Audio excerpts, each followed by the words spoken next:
There was a point where I just kind of gave up taking notes. You gave up, Tony. You can't give up. I gave up. How can I'm you a give quitter. up? You can't I'm quit. a quitter, Dan. That's what I do. You show up here every week. You're not a quitter. That's true. I was even on time today. Like this is huge. You're like early. I went for Naomi took me for a walk. She took you for a Like walk. I'm a fucking dog. Put you on your leash and took you for a walk. No, Pulled me along. that's at night. Yeah. No, we went for a walk. I'm feeling energized. It's a good day. Wow. It's a good day. It's a good. Oh yeah. Yeah, because it's not yesterday when we were watching this movie. Hey, watch him with Dan and Tony. Hey, watch him with Dan and Tony. It's like watching, yeah. Welcome to Hate Watching with Dan and Tony. I'm Dan. I'm Tony. And I'm talking really fast because we got a lot of show to do today. I don't know how we have a lot of show to do today. There's not that much to say about this movie. Almost nothing happens. Episode 101 is viewer's choice. We actually had a viewer and they had a choice, and their choice was the movie. It's unbelievable. Only took 100. Well, what's unbelievable, we're 1 for 1. We had one viewer and they also had an opinion. It's like, wow, we hit the jackpot. Jackpot! And that's the movie we're doing. Jack. We're doing Jack. 1996, an hour and 53 minutes. This was 96? 1996, well after things like after Hook. Big. Right. Oh, was this after Hook? These are the two things. Yeah, those are the two things I was going to look up. Totally forgot. So Big came first and Hook. Great. Yeah, Big was like 88. Oh my God. How do you remake Big 6 years later and it's fucking terrible? Hour and 53 minutes. Francis Ford Coppola. Wow.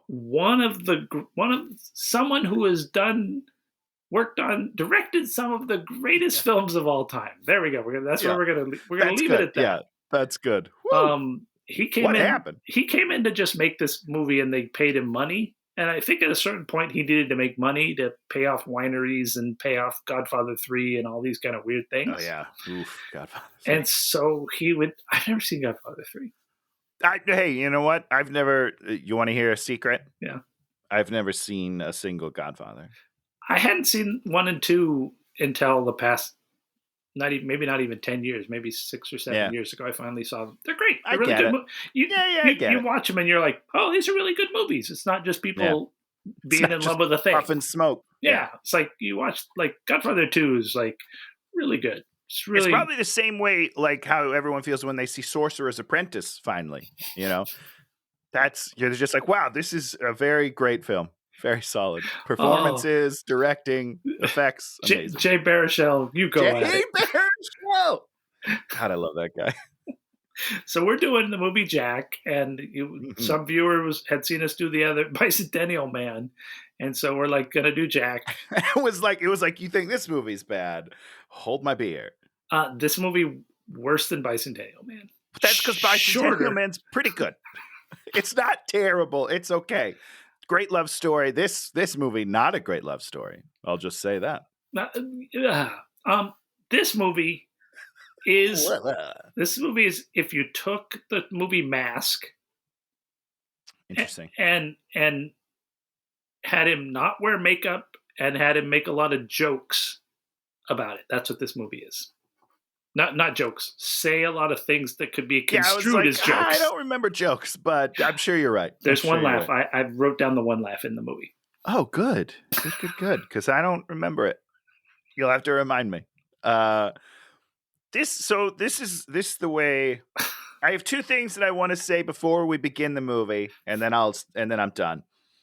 I'll quit. I quit the podcast. I'll be done. I won't say anything else. The first thing that I want to say is that while I did not enjoy the film, I will say that Robin Williams was somehow the most believable kid in the movie. Because these kid actors were fucking trash, dude. They are oh my God, 4 Eyes. You like that guy? No. What did he want to be? I want to be, when I grow up, I want to be. He wants to be a fat rapper. He wants to get fat and then rap and have a song called Chubby. What the hell is happening? Who writes that? I don't understand how that makes it into a movie. Fuck, dude, it's unbelievable. So my feeling is that this movie was written as if it were Mask, right? Okay. And they imagined that we would have this kid and he'd have problems, and it would be someone it'd be someone in a makeup where you'd feel some empathy for like their plight, and it would be about them, finally leaving the house and doing this. And instead, Robin Williams came in here, did not put on a makeup of any sort to make him look any different than he looked, and he just played sort of a kid that was shaped like an adult, sort of, barely. I thought he did a great job in 2 scenes. In 2 scenes. But that's all he's given. He has to work in the confines of the script. The script did not treat him like a kid for most of the movie. No. At the very beginning, the knee bit when he falls and hurts his knee, that's a great kid scene. You mean wonderful? Right when he's then followed by he hurts himself again and reacts completely Doesn't differently. Care at all. Yep, exactly. Not his fault. I'm telling you right now, not his fault. This movie's all over the place. It is his fault. You know why? Because I think he took a Mask-like movie and said, I want to do this movie to be heartfelt and deal with this thing. And then he's like, yeah, but I got to be Robin Williams, and I'm going to look like Robin Williams, and I have to be charming and funny and not really ever get injured emotionally. Nobody goes through anything emotionally in this movie. Well, that's not what a single saying. person. That's what I'm saying. That's his choice. I don't believe it's his fault. That is not his choice. Absolutely. Did you see the script? There is no emotionality in that script whatsoever. He gets bullied for 8 seconds, Dan. 8 seconds on screen. And then the next scene, everyone's like, man, I love this guy. He's the best. Fuck you. No way. That is ridiculous. If a 10-year-old came out and he looked like a fucking monster, people would not warm up to him that quickly. I mean, he's got J-Lo basically hitting on him through the movie, which is super weird, but awesome. It's just, oh God, this movie's bad. So this movie could have been a movie if he wore a makeup, right? No. If they changed the script and then did makeup, yes. The script is not good. It's not built.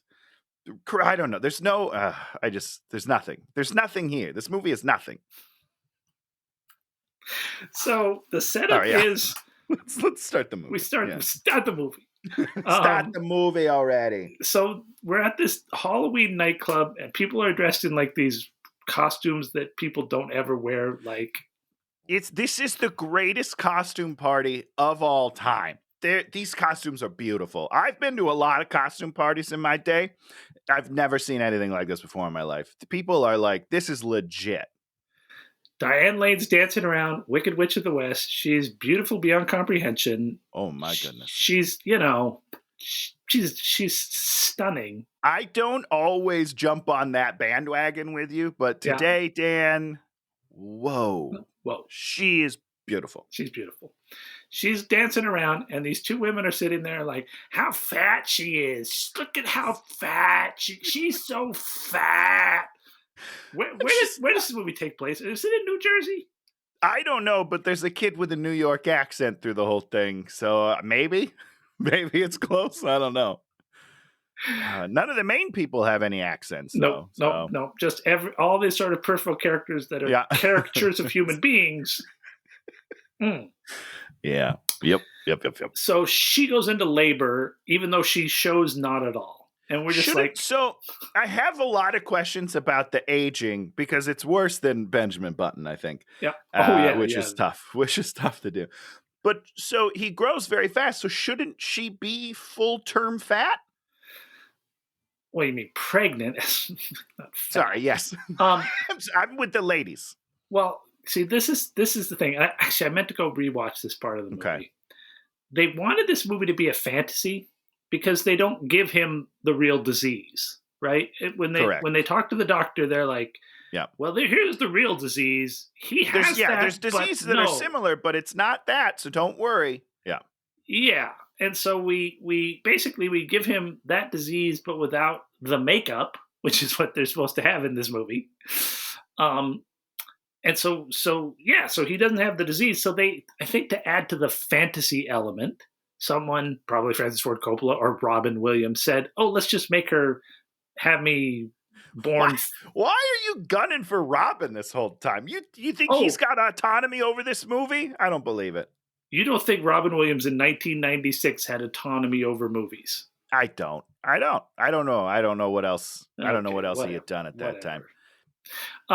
So that's what I think. I think they added this. They made her pregnant, not pregnant, to add to the fantasy, even though they don't. Even though they don't do it at the end. Yeah, it doesn't make any fucking sense. I'll tell you that right now. Because then a full baby comes out, and it's like, well, where was it? I don't understand what just happened. A full, normal-looking baby is somehow gestated and grown, healthy baby in like 30 seconds between her dancing on the dance floor and her getting to the operating room. But this is the best scene in the movie for me. It made me. I remember that. This is the only time I chuckled because not at birth, just at the party when they were like, "She's not something. She's binging fat." I was just like, what are these words? Like, these are the dumbest lines I've ever heard in my life. And then, like a pig with big titties comes by, and I was like, "This is gonna be a good movie. I am ready for this." And then it wasn't. They didn't pay that off at all. So then they rush to the hospital, and the dad is like dressed as Tin Man, so he can't get through the metal detector. Then someone else is dressed like a pack of cigarettes, and then they're like, "Hold on, I gotta do this joke." Okay, he's just a pack of cigarettes, and they're like, "No smoking in the hospital. You can't come in." And then he's like, "I'm gonna quit tomorrow. I swear." And they're like these overdubbed lines that they threw in there because the movie wasn't funny. So they're like, let's throw in some overdubbed. Let's make some jokes at the beginning to trick people to think that there's going to be jokes in the rest of the movie, which there are not. Because this whole thing, it's like there's a bit of like physical comedy where someone can't get through the metal detector and is like stuck. And then the dad is, as the Tin Man, is apparently wearing real metal. It's only his chin is actually metal. Is that what it is? I think that's a joke. It just doesn't. It's so weird. I've never seen a Tin Man not wear tinfoil for the costume. That's all I'm saying. It's ridiculous. So she has the baby. Baby's full grown, normal, looks perfectly normal, except it came out in 2 months and didn't make her big. Couldn't they have just made her big and then it would have made sense? And she could have said, "This is so strange." Correct. That's what should have happened. That's why it's so weird. These two women, Robin Williams probably was like, "No, she's not allowed to. No, she's not allowed No, she looks too good. Let's not ruin it." Is that what he said? So then we start with the credits. And they roll literally the most horrible song in the world, except the rest of the music in the movie, which is as horrible. Yeah, they're all weird choices. None of them fit what's happening in the scene. I don't understand what's going on at all. Tony, talk about what happens during the credit scenes. Okay, so Dan, I thought we were in the future. Did you think we were in the future? I knew we weren't in the future, but it becomes the future for an unknowable reason. There's just like these weird machines that are poking and prodding the baby. Measure. And I was like, oh, okay, so this is not 1985 or whatever. This is 2027 and they're in the future. I was so confused, and the baby was just getting prodded by artificial intelligence the whole time. Not a single human to be seen. I don't know. And we see the biggest tell of all, Bill Cosby's in the movie. Oh, boy. And, yeah. It's hard. Hindsight is tough to deal with. But when he goes, and we'll get there, when he goes into the clubhouse with the kids, I was like, oh, no. So he doesn't give him drinks. So we're in the doctor's office. She's like, "Why is my baby like my baby?" And the two doctors are like, "He's this thing, but he's not this thing. Basically, he's going to age 4 times as fast." Okay. But that's kind of the only problem. It's the only problem with him is he ages 4 times too fast. I have qualms with that, but it's cool. And then on a TV screen, just like a random TV, like you just bought in the thing, they have a video running of cells dividing, and that's supposed to make us believe that something. And it's looped, just so you know, it's the same 2 cells turning into 3 cells over and over. But it's just on a TV. It's not on a monitor. Yep. It's on just like broadcast Someone just TV. Plugged in a VCR, and we've got 40 minutes of tape. Let's go. It's so weird. I didn't understand. So good. So good. So, boop, boop, boop, boop, boop. Now we cut. They live in San Francisco. Wait, they live in San Francisco. Hold on. They live in San Francisco. Does it say that? Is there a Chiron? Why am I thinking they live in San Francisco? Or did I watch some other movie where they lived in San Francisco? I believe it, though. Nah, you go. I was just going to say, before we continue, when the baby is born, when Jack comes out of the vagina, we watch it through his point of view. Oh, yeah. Do you remember that? Yeah. There are 2 shots that we see through the baby's point of view, and we never use that again. Yeah, no, when he gets punched. What? Oh, when he gets in the bar? In the bar when he gets punched, it's point of view. Why?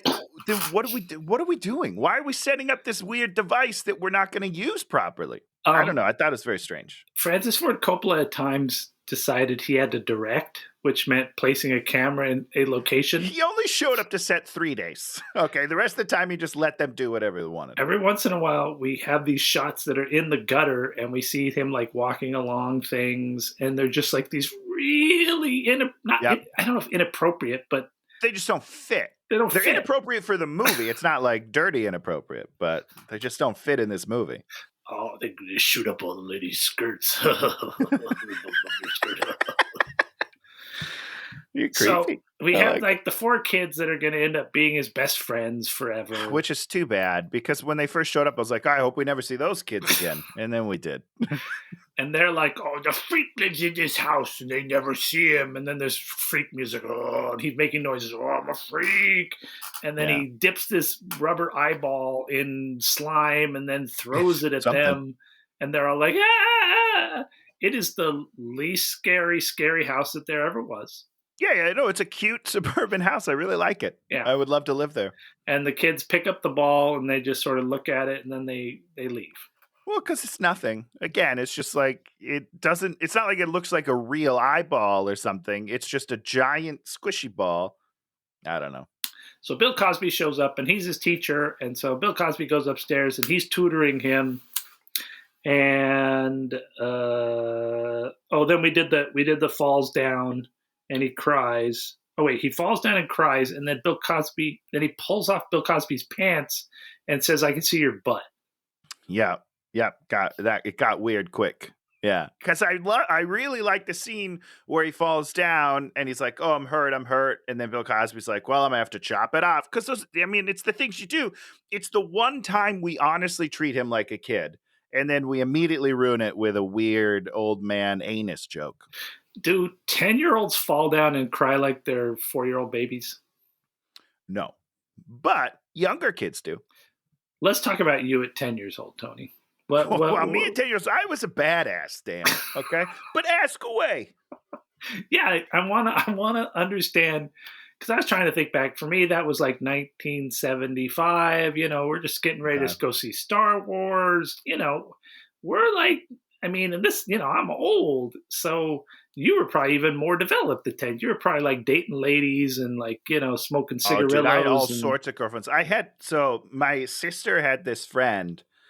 I think her name was Kim. I don't really remember, but we got married in the backyard when I was 11. Never even got it annulled, dude. So I got 2 wives. Things we get to learn on this show. So he's studying with Cos, and we realize that the whole idea is Jack just wants to be a boy. And that translates in he needs to go to school. Yeah, I mean, that checks out. We have this. When do you want to get into questions about his disease? When should we do it up the top? Should we do it throughout? What do you want to do? We can talk about his disease right now. Let's what do you want to talk about? The science behind this, Dan. Science. Yeah. So he has to shave. Yeah, he has to shave. So he's gone through puberty. Okay. They ask him if he's ever had an erection. Well, we know he's had an erection. He's a 40-year-old man. He's had erections since he was 3. That's like the math of it.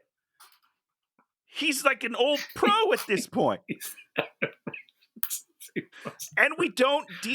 I don't know. I don't like it. I'm going to ask you one thing. There's one point at which he's like, they're in the they're in the kitchen and he's throwing food around. He's being all weird, and he picks up a big piece of bread, and he does a bread erection, right? Yep, he absolutely does a bread erection. Yes. Okay, so he knows what an erection is. But then he acts like he doesn't, and then he's never seen naked ladies. Like, this guy is 40 years old.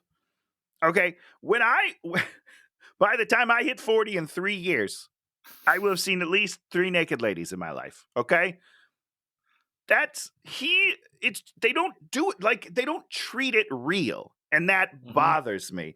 Yeah. And then they make jokes about it, which makes me angry that they're not treating it right. Yeah. Like, oh, you ever had an erection? He's like, well, I hope to get one for Christmas. Like, no, this dude has had boners for 7 years of his 10 years of life.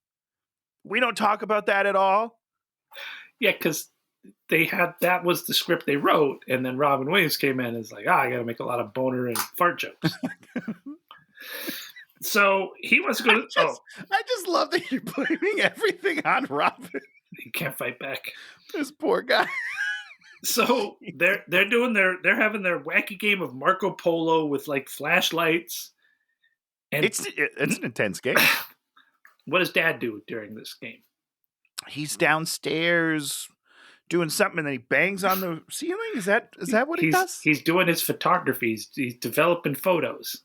Now, does he take dirty pictures? We're not talking about it yet. We're not going there yet. All right. We got to get to that scene because that's my favorite scene in the movie. No, it's one of my favorite scenes in the movie. It's bizarre. So he's down there, too loud. And then, they're being loud, so he bangs on the thing, but he's not doing anything that would necessitate quiet. Yeah. He's in a dark room. The noise doesn't matter, guy. When you're doing your photography, you're like, whatever. You're focused out. When you're doing your art, you don't care. You're like, go fuck yourself. 100%. Do my thing. GFY, guys. GFY. Okay, so they play the game, blah, blah, blah. Get under the bed. He talks about he's a giant, and then he goes to bed. The parents go to bed. The parents are in bed. And then we see him in bed, just like being in bed. And then, boom, of course, the door opens. He's like, hey, I had a bad dream. But he doesn't say that. He's like, yeah, I had a bad dream. Yeah, he's very calm and collected about it. Not like he had a bad dream. Not like he's freaked out. Not like anything. He's just like, and he jumps into the bed in between them and is like, I'm being rambunctious, Robin Williams. And then he like kisses Diane Lane. And you're like, okay, that's so fucking weird. There's more weird stuff with moms in this movie, and we'll get there eventually. But this is hopefully my last talk about erections during this show. Keep it coming, Tony. So male biology, sometimes when you wake up in the morning, you're fully erect, right? So he's sleeping with his parents. He's a 40-year-old man. Isn't that weird sometimes, guys? It's so weird. And we don't talk. I mean, I don't know what you could say about it. You can't make this movie and talk about those things, but I think about them. And when you think of Robin Williams and all that hair, you just know he's like so much erect all the time. Constantly. He's got to be constantly. Hey, good for him, but not great for his mom and dad who are in the same bed as him. I don't know. It's weird to me. And then he's snoring, whatever. And then we cut to the next morning. Whatever.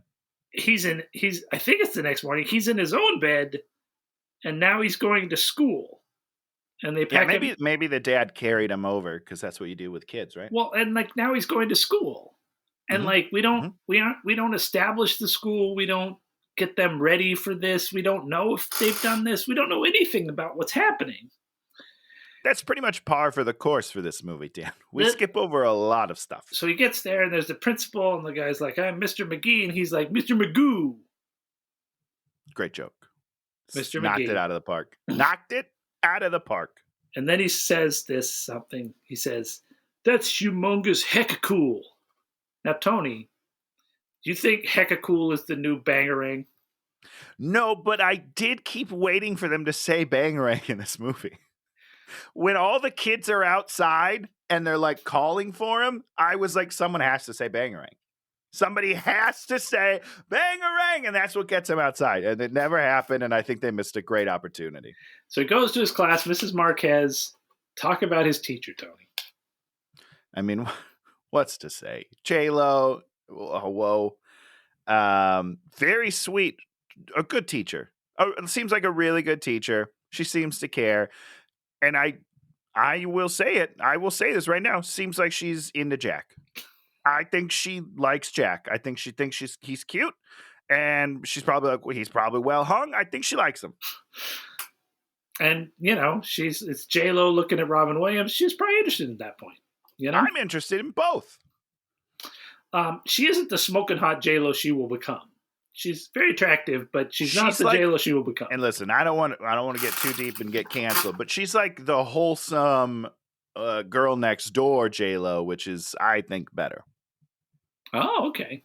I liked her in that one, Out of Sight. Is that what it's called? There's a movie. Oh, sure. Is that the one where she kicks all the ass? Or is that not that one? No, it's not that one. That's enough. That's enough. Sorry. It's the one where she works for the prison, and maybe George Clooney gets out of prison and they go on an adventure. I love adventures. Whoa. He's all sweaty in the back. He's all sweating, and it's... When did he get sweaty? Because when he's in the front, he's not sweaty, Dan. He's got sweaty taking 8 steps to the back of the room. That's Robin Williams, man. That dude pours it out. See, he's got the Johnny Mankey. We have a friend, Johnny Mankey, and literally just a waterfall. Just the greatest guy in the world, but just he gets so nervous on stage. Oh my God, he's so cute. It's so funny. Tony and I are whatever, and he's just dying here, boys. Well, in his defense, he's very funny, and he comes up with a lot of jokes, and I don't do either of those things. That's true. See, you're fishing for a compliment. You didn't get one. I wasn't. I was just being honest. I don't do a lot of jokes on stage. So she asks him some questions. He hates broccoli. It makes you fart. He's all sweaty. He's stuck in the chair, and then he falls over in the chair 12 different ways. All right, let me ask you a question, Dan. If you know that you have a 40-year-old bodied kid coming to school, do you make him a special seat, maybe? You mean the giant table with normal chairs that's right behind him? Just right behind him? Yep.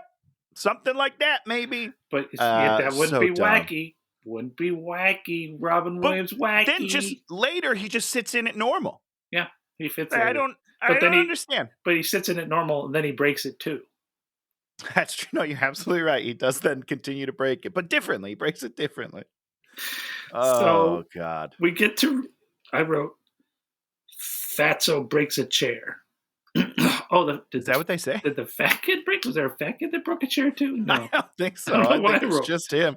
I just wrote Fatso breaks a chair. I don't know why I wrote Fatso. Listen, that's not my first time hearing that. I wrote that because the chair explodes beneath him. Oh, that's right. Yeah. Those chairs, I mean, I never do this, but I can imagine kids probably had fights with those chairs where they threw them at each other. Those chairs did not break. I stood on them all the time. I never broke a chair. I'm a big guy. Much bigger than Robin Williams. Oh, you mean? And I've broken many Tony chairs in my life, Dan. Have you ever broken a chair comically where all the legs shoot out to the side and you fall straight down? Not all the legs, but I was in Mexico with my family, and we're at a restaurant, and the back legs of the chair went out, and I went backwards and just snapped. It snapped, and everyone laughed. And there's 100 people in this restaurant. Everyone, it was great. Did everyone people fucking in the restaurant laugh? Yeah. Yep. 100%. Did you take it? I don't know if everybody did, but everyone in the surrounding area that was in my peripherals that I could see laughed at me. And when was this? This must have been high school, into high school probably. Okay. Yeah, it was a tough time. Tough time for Tubby. So we get to recess, and we start with this terrible Calliope circus music. I'm just like, what the? It doesn't make any sense. The circus isn't in town, guys. So the kids make a gesture, but Victor the bully interferes. Okay, the 4 good kids. Give me an ethnic breakdown of the 4 good kids. You got the I almost said something. Ethnic. Yeah. So you got the Italian guy. Yeah. You got the Jewish kid. Yeah. You've got the ginger. I don't even know what would ginger. Ginger. Yeah. And then is there a 4th one? Yeah, there's a 4th one. Who's another little dark-haired kid that kind of looks like a secondary Italian? Oh, okay. All right. I don't even remember. Does he talk?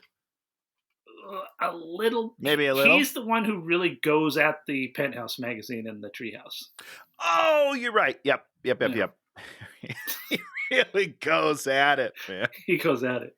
And the bad kids, who are the black kids? I mean, who are the bad kids? Well, the black one kids. of them. Yep. Not one of them.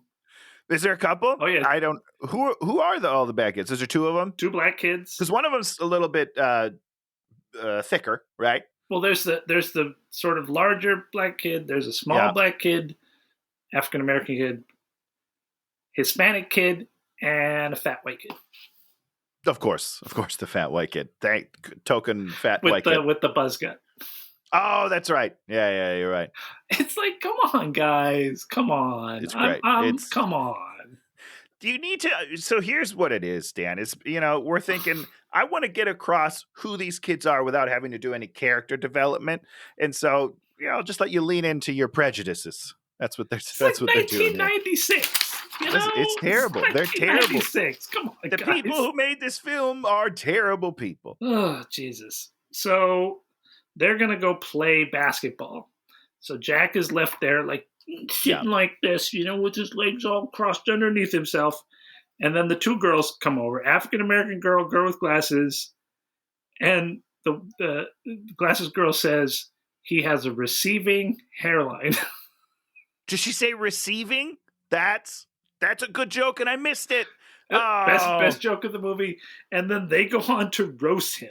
They do. And it was the best part of the movie. These two little girls roasting his ass. She's great. That's Journey Smollett. Thank you. From Lovecraft Country and all sorts of other things. Amazing. Yeah, she's got a great career. Good for her. Good for her. And I can see why. Even as a kid, she's great.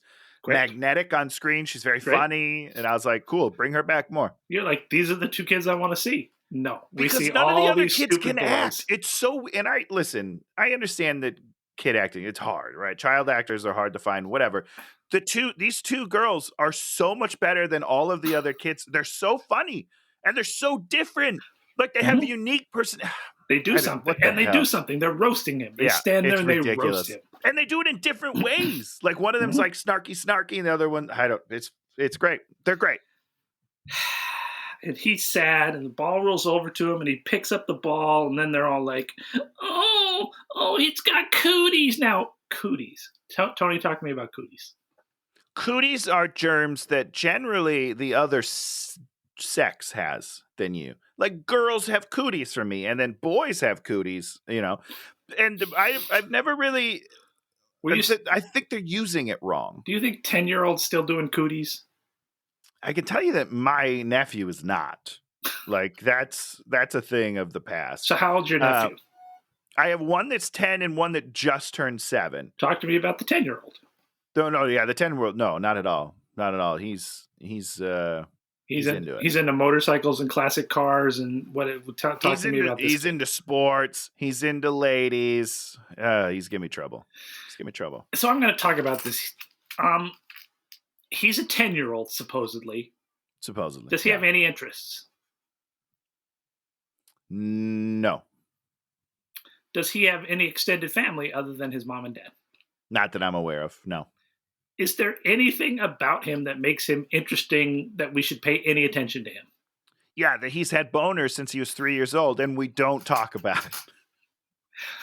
It's the most give him something. Give him something he cares about that he cares about. 100%. No. He's got nothing. He's not a character as far as I'm concerned. And I understand you can't make a movie about a kid that is obsessed with his boner, but let me ask you a real question, Dan. If you're 10 years old, Jesus. Boners are funny. This is the movie Tony wants to see. This kid gets to be 10 and he's like, I need to understand. And he thinks his parents take him to all these, doctors to talk, goes on a spiritual quest to understand about his boner. Is that what the movie you want, Tony? No, but it would have been a movie. It would have been something. Something would have happened. Here's my point, though. Boners are funny. They're still funny. Sure. But when you're a kid, they're so funny. This kid should be making boner jokes all the time because he's had them for a kid. Having them for most of your life is weird. And I don't know. It's just mentally he's 10. He should find it funnier. But I don't think you're allowed to make those jokes. I think you're supposed to make poop and fart jokes. But if you started making boner jokes, I think everyone gets very uncomfortable in PG-13. They should get uncomfortable, but that's the whole point I'm trying to make, is this movie is ridiculous and it should be uncomfortable. You have a grown-ass man with a grown-ass body being a 10-year-old flirting with a 40-year-old woman. None of this is okay. So good. Okay, we're going to talk about, this might be my most hated scene. Oh, I can't wait for this. It's not mine, I bet. Here he comes. Here comes Jack. To save the day. He's in a box. He has somehow sealed himself in a cardboard box, and he comes down the stairs for an noble reason. Yeah, he just moves. And and his mom's like, I've got your favorite dessert. What's his favorite dessert, Tony? Warm chocolate pudding? Warm chocolate pudding.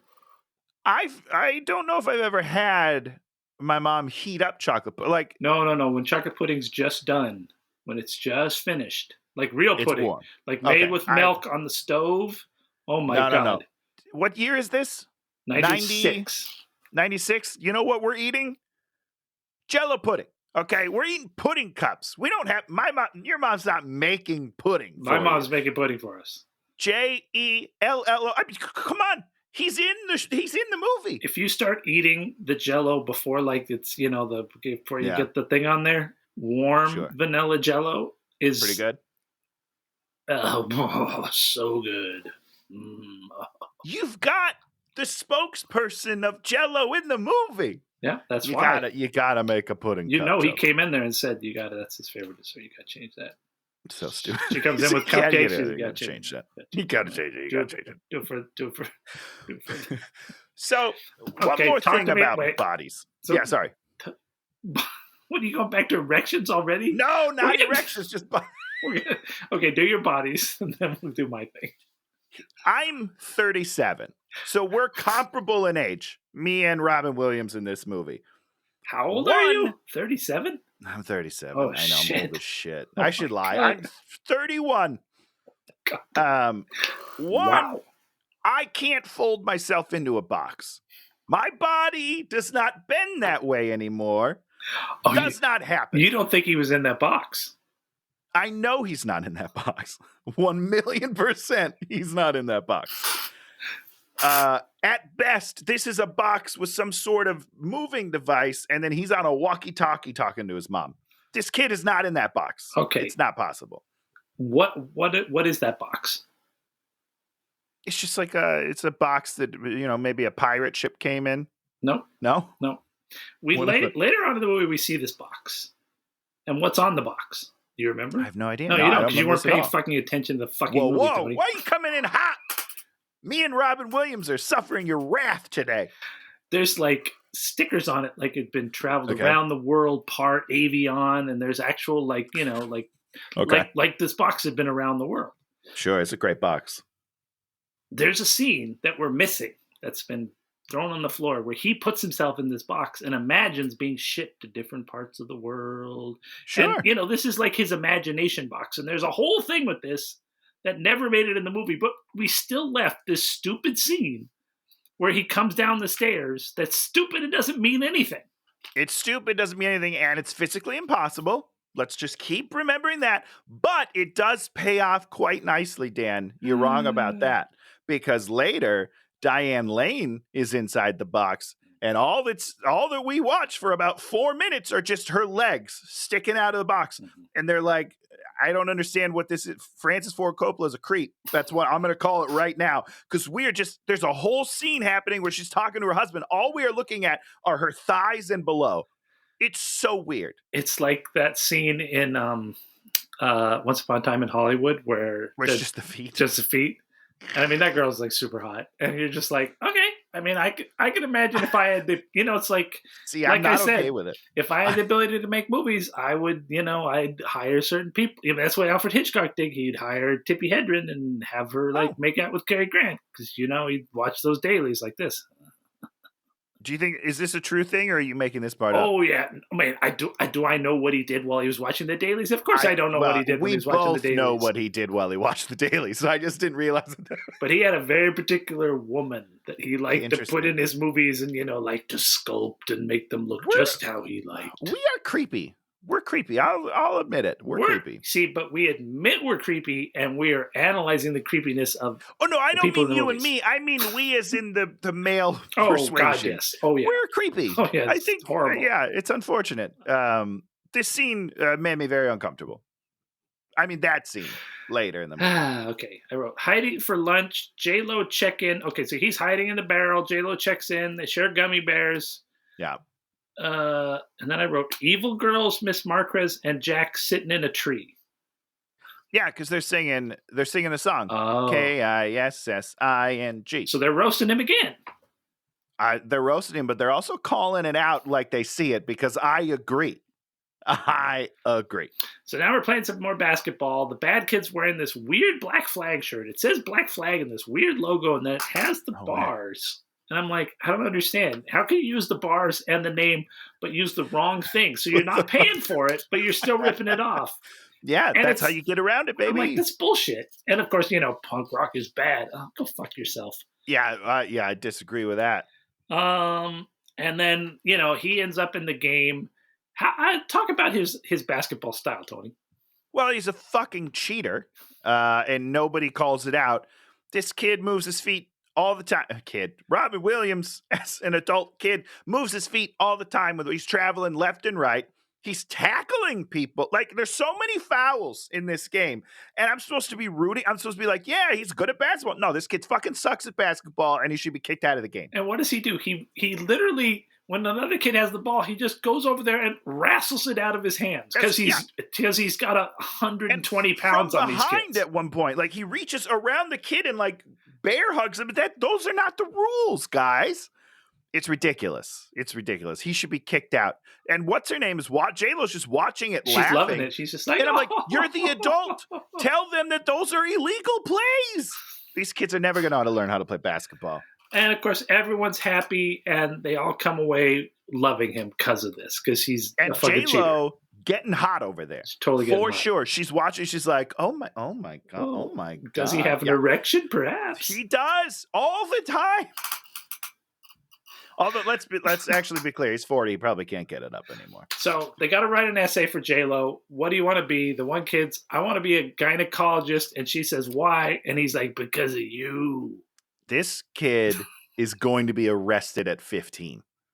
No, there's no doubt in my mind. He is not one of the good guys. Then, so the Lewis, who's also named Louis, who goes between Lewis and Louis different times for no reason, and there's no differentiation. But they make it like there's a differentiation that's exactly important. There's one point Robin's like, his name's not Lewis, it's Louis, and I'm like, what? Why? When? Who? What are you talking about? I don't know. It's so weird. And then, I mean, if just the kids called him Louis and everyone called him Lewis, you'd be like, okay, but yeah, if there was some sort of pattern to it. It's mostly Lewis, but occasionally it's Louis just for no reason. Yeah. Yep. Doesn't make any sense. So he's got to act like the principal to talk to his mom. Mom shows up. Fran Drescher. Holy shit. Yeah. So I've watched The Nanny a bunch. Yeah. Never found her attractive. Okay. Never once in my entire life I've ever been like, Fran Drescher, okay. This movie's weird, dude. Because I was like, what? She's hot? I don't understand. She's like super hot. Yeah, I don't know. But this scene, again, just so weird. Just so weird. She's so thirsty. I think I'm using that right. It's uncomfortable for me. But it might just be jealousy. I don't know. Or maybe she's trying to hook up with Robin Williams in real life. I don't know. I hope she did it. Her situation, she pours it on, and you're like, oh, so thick. No one could resist this. Even a 10-year-old. Okay. See, it's weird. It's very weird. I don't like this movie. So he's making diarrhea jokes and the appendicitis and the little kids over there eating chocolate mousse for some unknowable reason. She's laughing. Let's just talk about that for a second. Like, he is making very weird, inappropriate jokes, and she's laughing at them. And I think she's earnestly laughing. Oh, yeah. I don't know. No. I don't know. She's so into it. And if that was your mom and that was your friend, even if he was like getting you out of a thing, you'd just be like, this is so weird. We're stopping this right now. It's like, I'll flunk out. I don't want to have my best friend sleep with my mom. This is really weird. This movie. So then he runs home to tell mom, like, whatever. And now we get to the best scene in the movie. Dad, they call Dad, and he's on the set or something. I don't know. Okay, this is that. Okay, great. What is Dad is out doing a photo shoot. What is the photo shoot, Tony? It's half-naked women in a car on a farm. I don't remember what they were doing because they're just in bikinis, and I was like, cool, that's all I need. They're not in bikinis. There's 3 hot women, sure? 3 hot blondes dressed as farmers' daughters.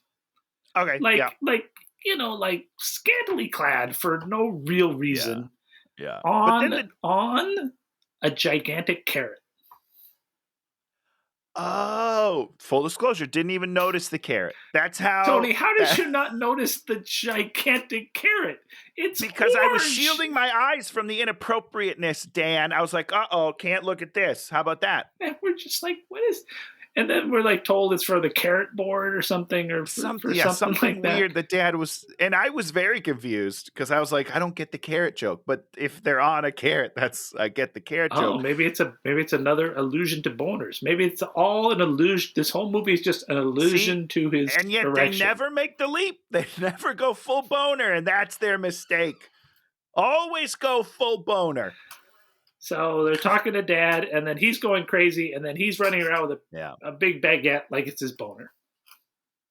Yeah, and I don't know. It's really weird and inappropriate to do that joke with your mother. Really? Yeah, you wouldn't do that around your mother?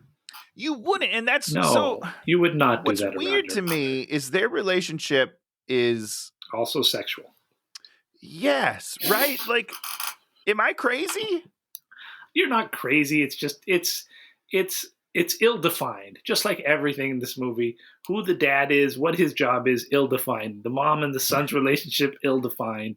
Because I'm thinking of, like, I kept trying to think, every time I saw them together, I kept trying to think about if this was a child in the movie and not Robin Williams, how would that feel? Yeah.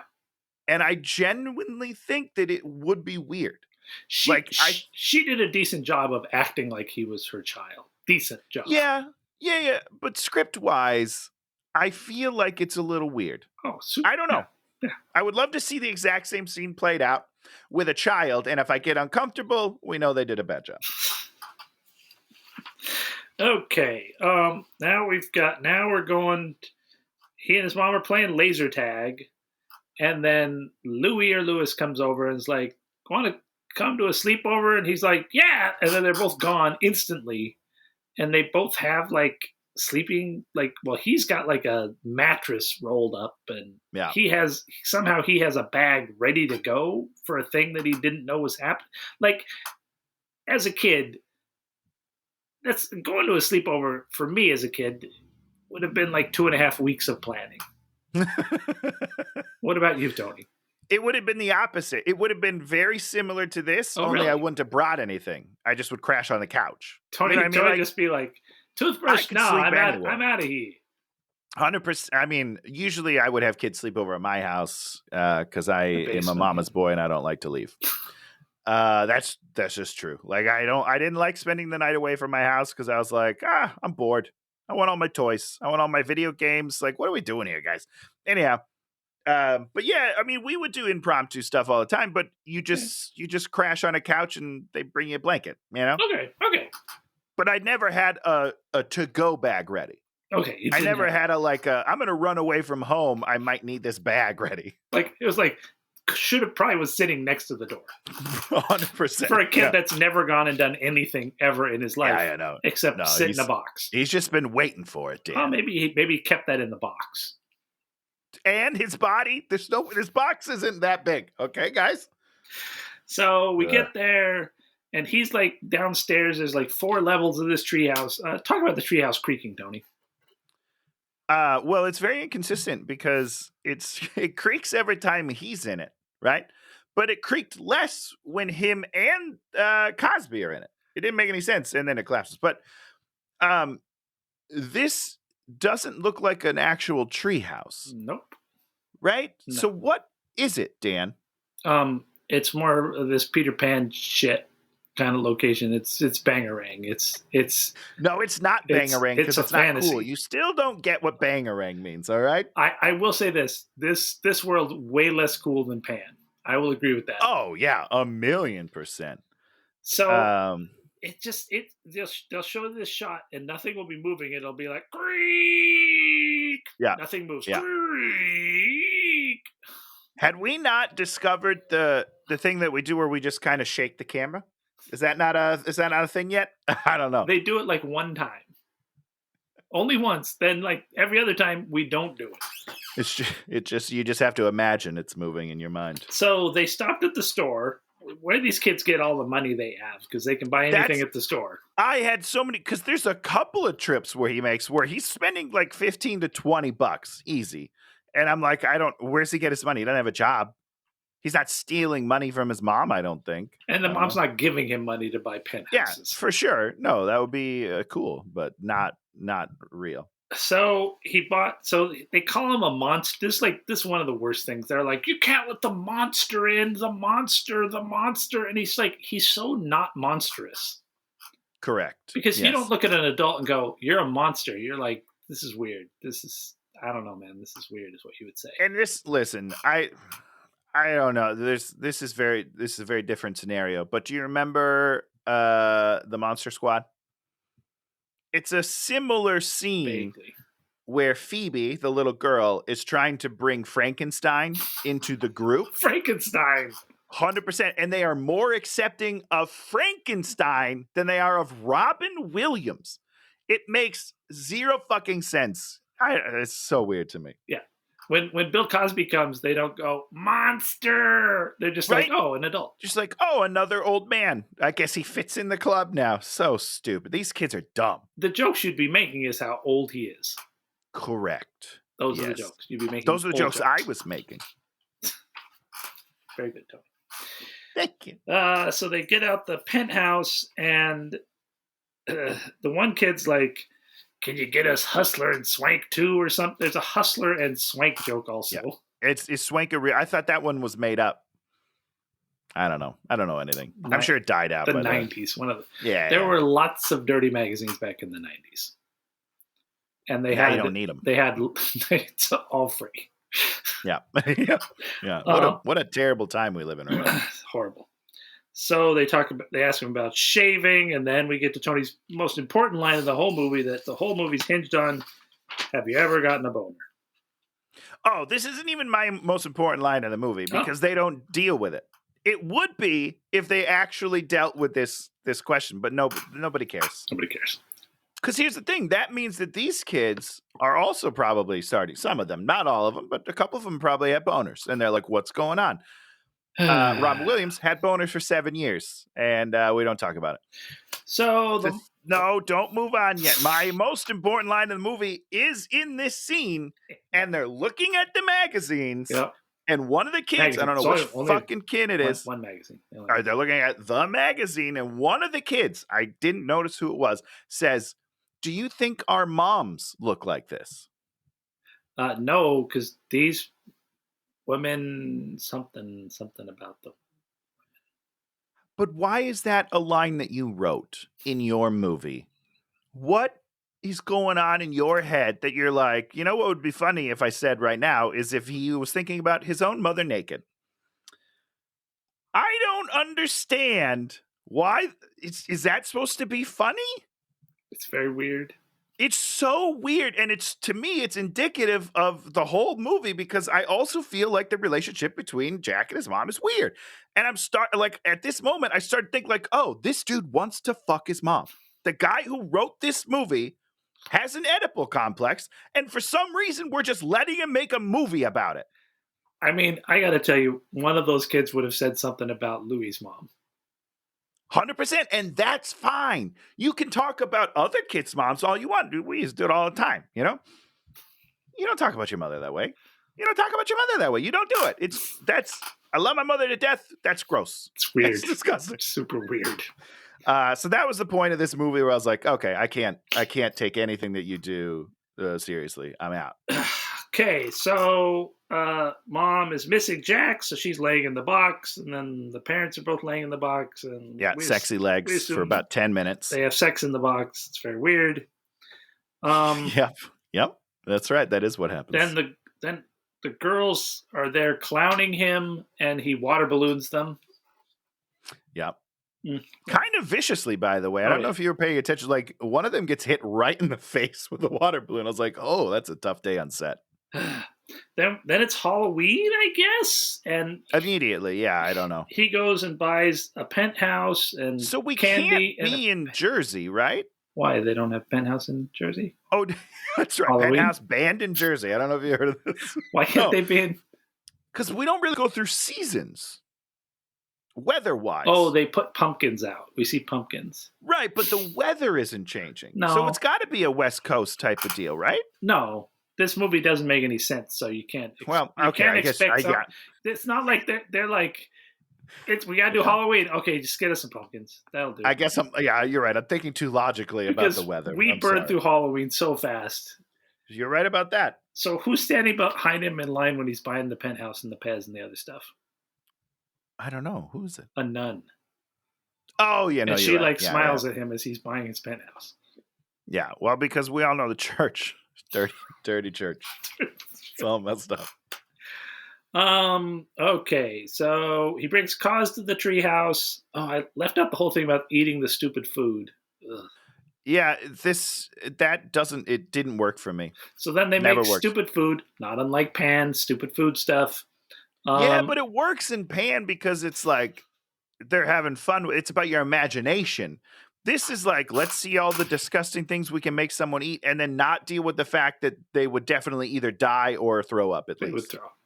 So Cause eats it, and we fart in a can, and whatever. Okay, you're right. We do have to talk about it because Cosby is an actual adult. Yeah. And he watches them put this stuff in the bowl, including toothpaste. Can't eat toothpaste, guys. It's not good for you. You can get a little bit when you swallow on accident. You're not supposed to eat it. It's not good for you. There's like worms and stuff. As an adult, you'd be like, no, thank you. I'm not going to eat that because I'm a fucking adult and I know what I'm supposed to put in my body and not. You wouldn't then eat it. I got problems. Cause eats it because he's Cause. And then we see this butterfly. I don't know if this is back at his house. This butterfly flies and then it lands on the sill and then it dies. And that's the point at which we realize Robin Williams is going to die. And so he's going to die. For the first time in this movie, we actually have to think about... Hold on. Are you skipping over the part where the treehouse collapses? Oh, yeah. Treehouse falls. Oh, then the treehouse falls. Okay, we have to talk about it for a second because this is also a butterfly. There's a different butterfly. Oh, the butterfly lands on it. I got the wrong butterfly scene. Sorry. Right, because there's a ton of them for some reason. A butterfly lands on the thing, and the kid, I think it's Four Eyes, is like, oh no, guys, we're gonna crash. We're at maximum capacity. This butterfly, what do you think it weighs? It probably weighs basically zero. You know what I mean? In 100, less than a pound. In 100ths of an ounce. Oh, less than an ounce. Doesn't even weigh an ounce. Sure. Right. So you're telling me that that's what's going to make the difference and that the kid knows that? That's funny. He's a robot brain. It's not funny at all. He's not Rain Man. He's not over there counting the pounds. Being like, okay, this is what's going to crack at 0.001. 0.001 pound. We're going to crack the pound maximum reached. and then it happens. And then it collapses and everybody's fine. It's about a 30-foot drop. These kids are dead. Every single kid is dead. They crash through multiple floors. Wood splinters are jabbing through their body. They're being impaled. they're all dead. All dead. All these kids are dead. Okay, so Jack's going bald. And this is I felt this one. And then he's just so you know, I'm watching him do it. I'm like, I know, dude. I'm going through the same thing. You and me. So what does he want to be when he grows up? He says to himself, alive, because now he knows he's dying. Well, actually, we haven't done the other butterfly. Wouldn't it be cool if we actually dealt with that and had like an emotional like through line of the movie as opposed to just this? You know, he probably would be worried. Let's make a line about it and then, you know, basically forget about it. Well, I'm going to tell you what should happen in this movie. Skip ahead. He should have been dead at their graduation, and they should have given a speech about him being dead. And then that's probably in the original script, but Robin Williams hadn't changed it into he gets in a car and they go off and have a fucking party. Yes, you got a real hard on for this Robin Williams guy today. Someone does. Yeah, you're right. Yeah. So then he goes to class, and there's J-Lo, and he gives her gummy worms, and then he's like, will you go to the dance with me? And she's like, no, man, I can't do it. You're my student. It's weird. He's like, can't you please? She doesn't say it like that, though, Dan. She says it like she wants to, but she thinks people will look down on her. That's what I got out of her emotions. She's like, man, I really want to go with you and sleep with you, but I think that people will think it's weird, so I shouldn't do it. Oh, no, I'm coming in. I'm kissing you. Right? And she's like, oh, no, you can't do that. But if you do it one more time, I won't be mad. This is her internal monologue for sure. This movie is fucked up. So then he goes and he goes to the stairs and he has a heart attack and he falls down the stairs. Which I also feel like is coming soon for me. So like this is a very relatable scene for me. Don't say that. Oh. And then we find out he has angina and his internal clock is running out. Right. But we knew that, yeah? Well, we could assume it, but this movie hasn't told us that until right now. Okay, but I'm confused because like he's definitely older. So like of course he's running. I don't know. So then the butterfly falls in and dies. We see that there's a heart monitor in his bedroom. He's got to learn to juggle. And then they're like, which is weird, right? Then we start like, this. Why is that happening? We start this whole. The mom says he can't go to school. He doesn't want to go to. We don't really understand who's in control of the situation, and it just Nor do I understand why it's happening. Why? What's happening? Why are they pulling him out of school? Because it's too much strain. Sure, but he's dying. End of story. It's not school. His body's shutting down. Well, that's what this whole last. I mean, we're supposed to have this whole sort of thing where it plays out that he realizes that, you know, I'm dying, and he has to. There should be a speech in here where he talks to his mom. I don't think there's speeches in here where he's all like, "Mom, you know, I can't be trapped here with you as much as I love you. You know, I have to go out there and live my life." And that was probably in the original script. But Robin Williams took it out because he hates anything like that. Oh, God. No more school. That's what the movie should be about, right? Is like learning to seize the moment and live your life to the fullest no matter how long it is, because that's what makes life beautiful. That's what the movie should be about. It's not what this movie's about. So then, or boners. I'm good either one. One of the two should be what the movie's about. So he pulls out the matchbook and sees the club's name, and he's like, aha, I'm going to the club. Yeah. His parents talk about having another kid kind of as like a replacement because they did it wrong the first time. I mean, 100% it's a replacement, Dan. It's not even kind of. Like the dad is full on being like, well, the first one didn't work out. Let's try again. We don't know if the second one will work out, but it's worth a shot because I'm sick of this shit. Which is not the conversation you have. You're like, man, we could have another kid, but that'd be, you know, might happen again. You know, is it worth the risk? And, you know, like a really heartfelt thing. But Robin Williams wanted it to be funny. So he's not even in the scene, Dan. Cut him some slack. I am curious. Do you think he can hear them? Oh, yeah. He totally can hear them because he's through the walls. Because there's two scenes where they just... Oh, maybe that's not the one. They have paper walls, apparently, because they are talking like very quietly, and we all hear them very well. It's super weird. I didn't understand. I don't remember if that was the same. It might have been the same scene. I don't remember. So he goes to the club. The bartender's father, Guido Sarducci, whatever his name is. Michael McKean is like the guy sitting at the bar next to him. And then we get this whole thing about erectile dysfunction. Now, so I almost was happy. Like, I was so close to happy in this scene because I was like, finally, we're talking about erections. But he doesn't talk about his. And I think that's wrong. You have a strange... Listen, here's the thing. You have another 40 to 45-year-old man who's just randomly talking about how he lost his erection while he was with some woman who is not his wife. Like, this is not conversation that someone would divulge. But then you won't even let your main character talk about his boner? Wrong. It's so wrong. Because he's a child, Tony. They can't have a child. Yes, he's a child, and boners are hilarious at that age. Fran shows up, and someone says, "You can crack walnuts on her ass." Yeah. Yeah. Which is I've never cracked a walnut before, but I don't understand how that would work. It's just a stupid saying. I know it is. I just don't know how these things get started. So they start dancing, and she's into him, and he puts his hands on her ass. He's dancing so poorly, first of all. Like, he's not dancing charming. Well, he's a 10-year-old child. I get that, but she is acting like he is. Oh, yeah, and she's like, "Oh, I love this. This is great." And then they're dancing for what, 30 seconds, and he cups her ass, and she then moves his other hand to the other cheek, and I was like, Jesus Christ, thirsty. This poor woman just needs some love. Somebody love her. But there's all these crap men. So this other guy, he bumps into him. He comes over, and we have a fight, a punch in the face, and he ends up in jail.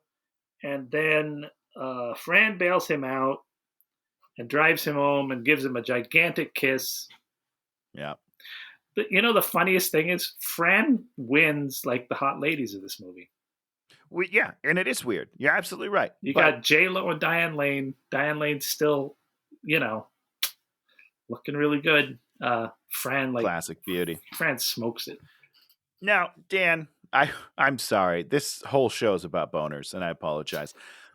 I was waiting for a boner joke here as well when he's like, "I can't get out of your car right now." Like, you can't give me something? I'm just disappointed. So all the kids are hanging out on his steps. Cause shows up, and the kids leave, and then he spends 2.5 weeks in his room. He's confused and fragile. Maybe he needs to go back. Beard, though. He grows great beard for 2.5 weeks. I was like, "Whoa, Rob, you're doing it." He probably grew that beard in 2.5 hours. Good joke, Dan. Dan joke. That's a Dan joke. Nailed it. Didn't write that down. Thought of that right here. Thought of it in the moment. I love that. Welcome. Good for you. Some improv on this show, Tony. Tony writes out all these jokes. You guys should see. My whole script is basically written out, guys. All the toys are now put away in the room because he's an adult. Yeah. So stupid. And then all the kids at school are sad. And then we get this whole Bill Cosby's like, "You're my most special student. You're like a shooting star. Oh, everyone gets a trophy for competing." You're like, he's not special. He's a freak. Okay, you know what, Dan? You need to calm down.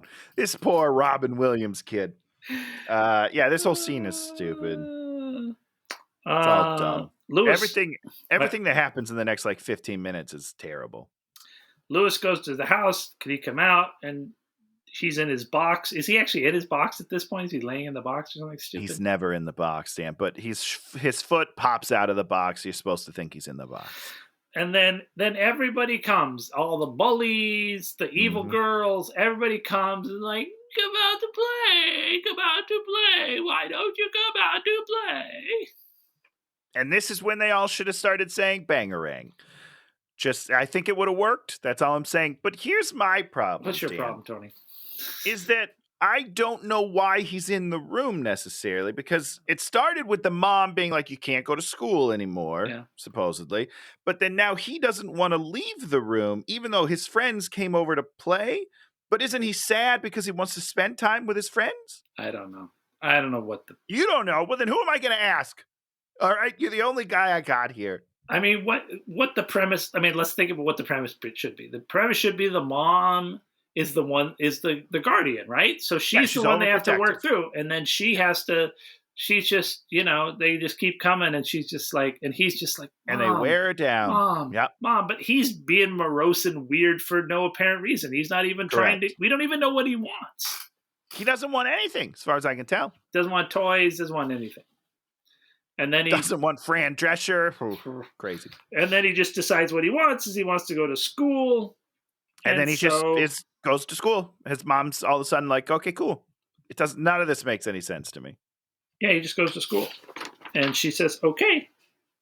Right. So what was the point of anything we just watched? That Robin Williams didn't want to do the important speech, and so they cut the important speech out of the movie.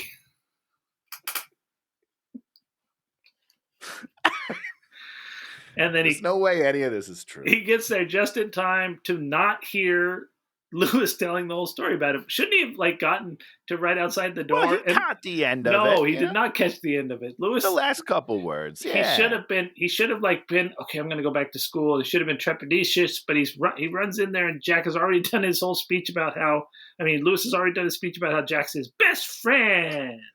It should have been a callback to when he first came to school and he was stood in the hallway too scared to enter the door.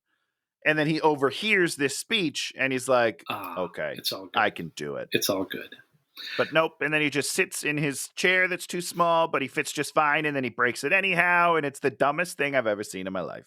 And 7 years later, we have graduation. His parents show up. They've got 7 years later, Dan, I don't understand why we're doing a time jump. Why are we doing a time?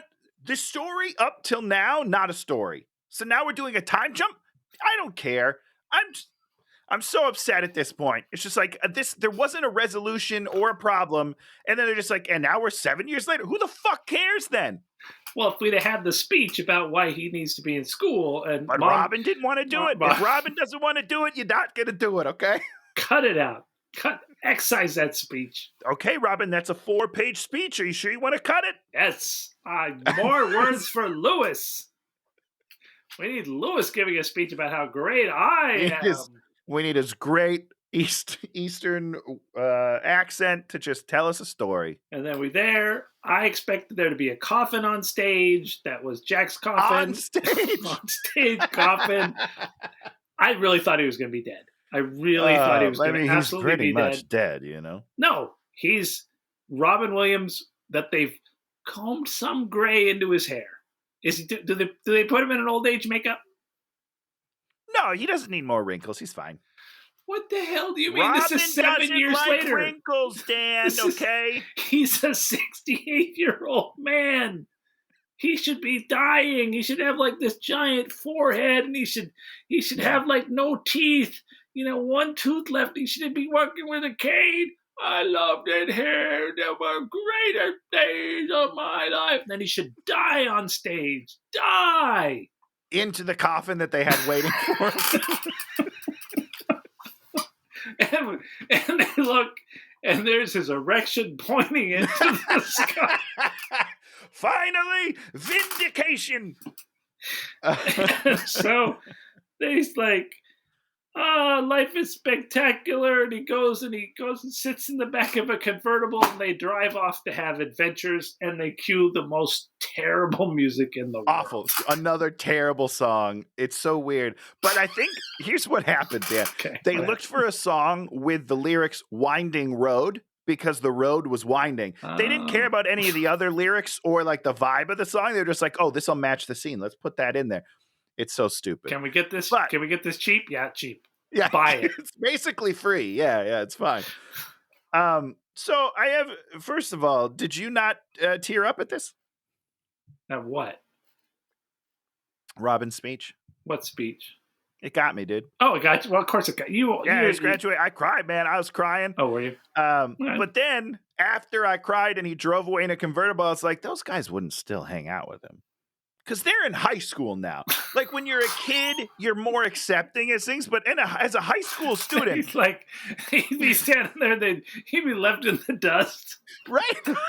I'm sorry, but I'm not going to hang out with a 60-year-old man in high school. I'm not doing it. It's just not happening. Yeah. So this movie's not good. This is good. This is not good. We didn't even talk about the direction at all. Direction? What direction? Is horrible. What? Francis Ford Coppola is, I don't know what happened. What happened, I don't know. France? I don't know what happened, man. We should get him on the podcast. Let us know what happened. He still likes this film. He talked about it. He's like, wait, does he really? Yeah, there's like I heard. There's actually like him talking. He's all like, I don't know why everybody hates this movie so much. I think it was pretty good.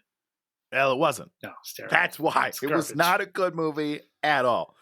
Not like Bicentennial Man that has some moments where you're like, wow, this is not terrible. Well, because it's not about someone with a horrible disease that's dying. That doesn't address that disease until like the last 30 seconds of the movie. Yeah, and hardly then. You know, you want to tear at my heart. You know, it's very easy to do. That's the thing about it is you cried at the stupid speech at the end.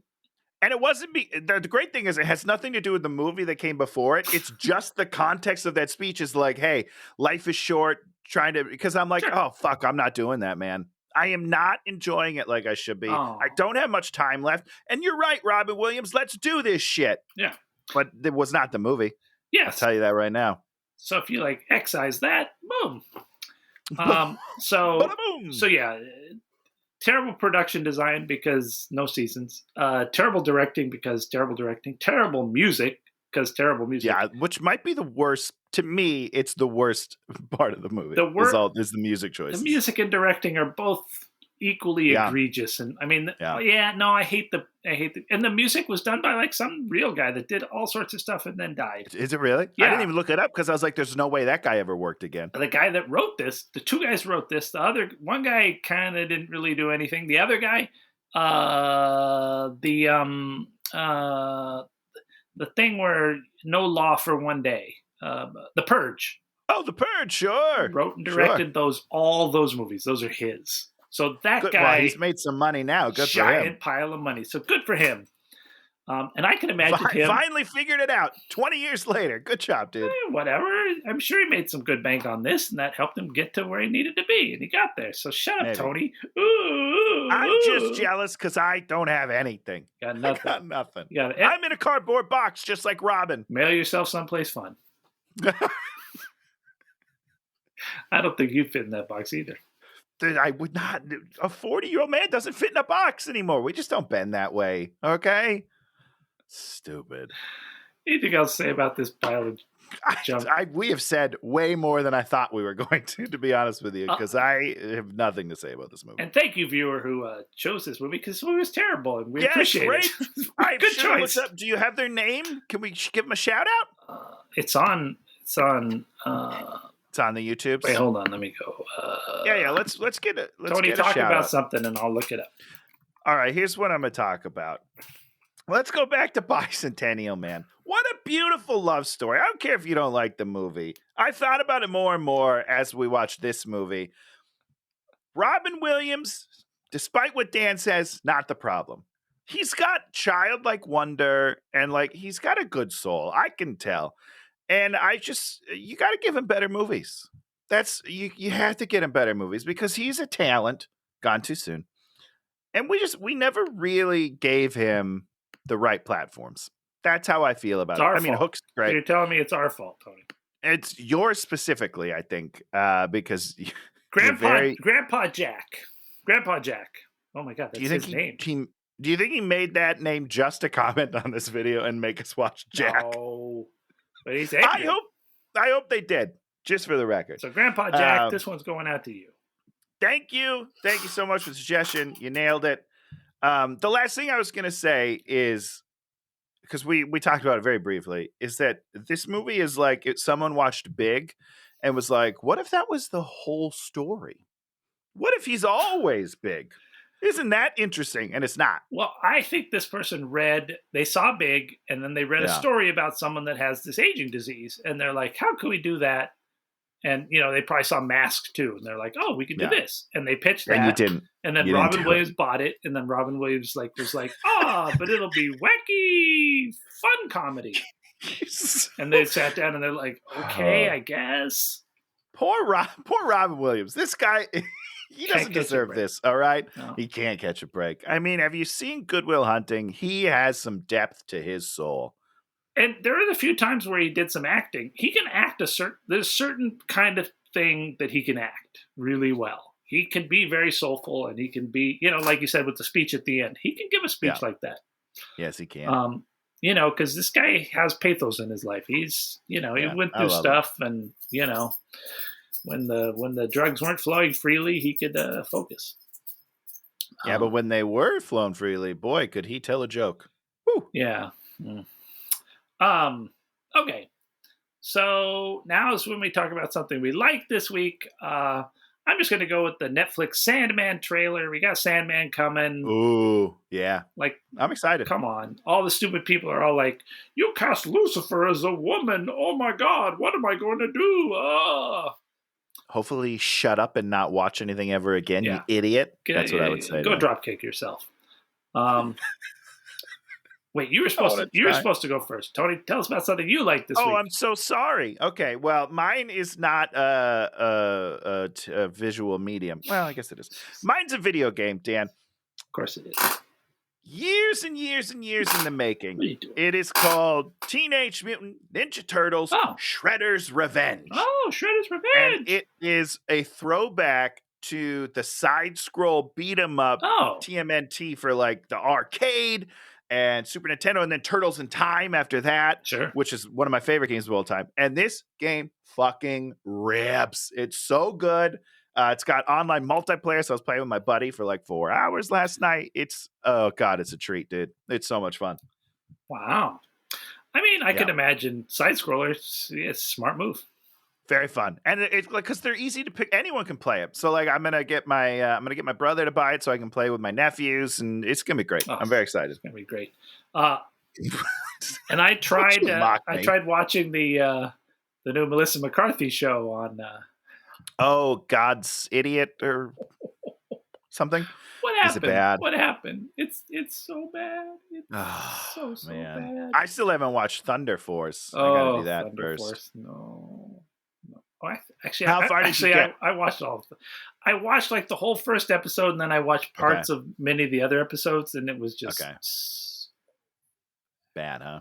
It's still on my list. I'll give it a shot, but it doesn't look great. So it's a bummer that it isn't better than the trailer. So Tony, you got us a movie for next? Hey Tony, you got us a movie for next week? Hey boy, I got you. I got a big movie coming right at you. All right, so I've been trying to monitor the Netflix top 10. That's kind of been movies.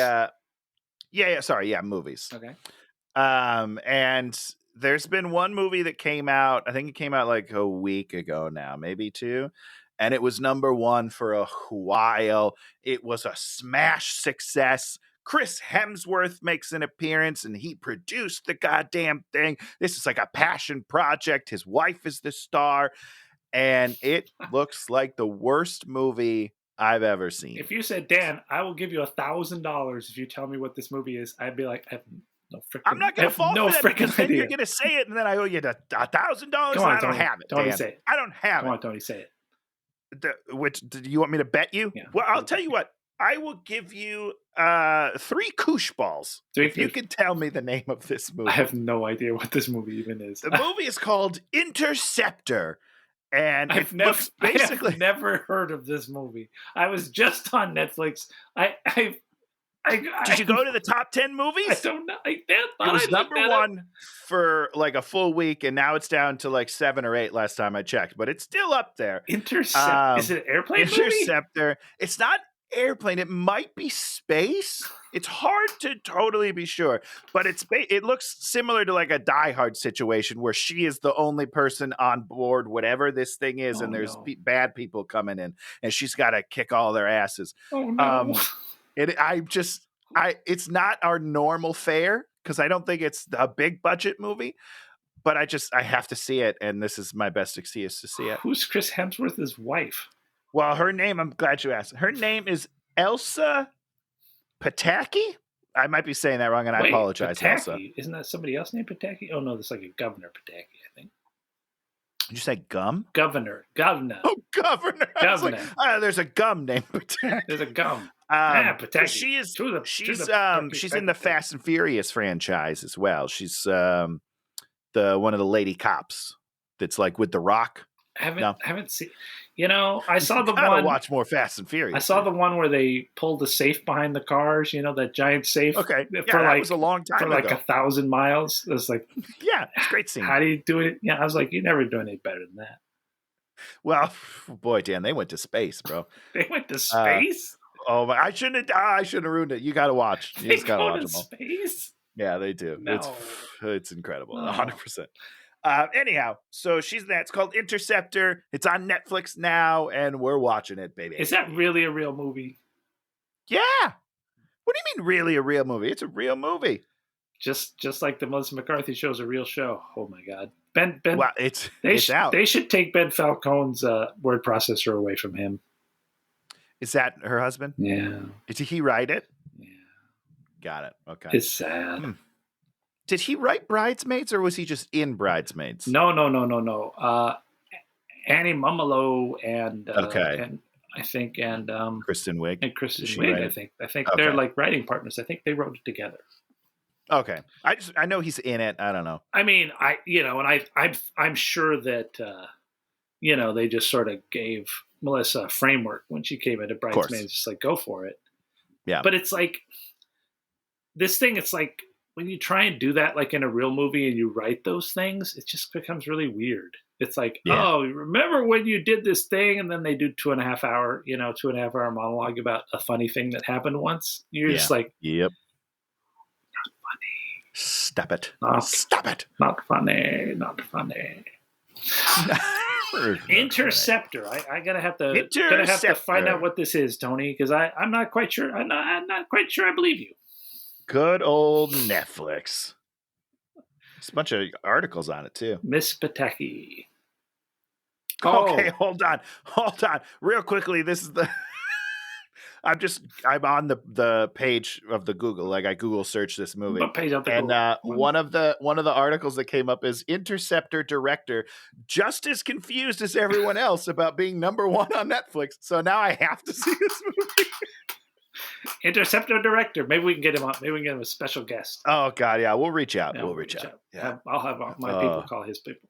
I'm so excited. I am your people. That's exactly who I'll call him. Have to call him. Oh God, I'm ready. So this has been Hate Watching with Dan and Tony, episode 101. If you like what you see, give us a subscription, give us a like, a comment. You can make a suggestion, because I sure with episode 201 we're gonna need another movie to do then. You got a couple of weeks, but get it in. You got some time. You got a couple of years to think about it. So come up with something good, because we're available. We are. We're available. And we'll probably be back next week with an Interceptor. Yeah. Have a good week. Goodbye, everybody.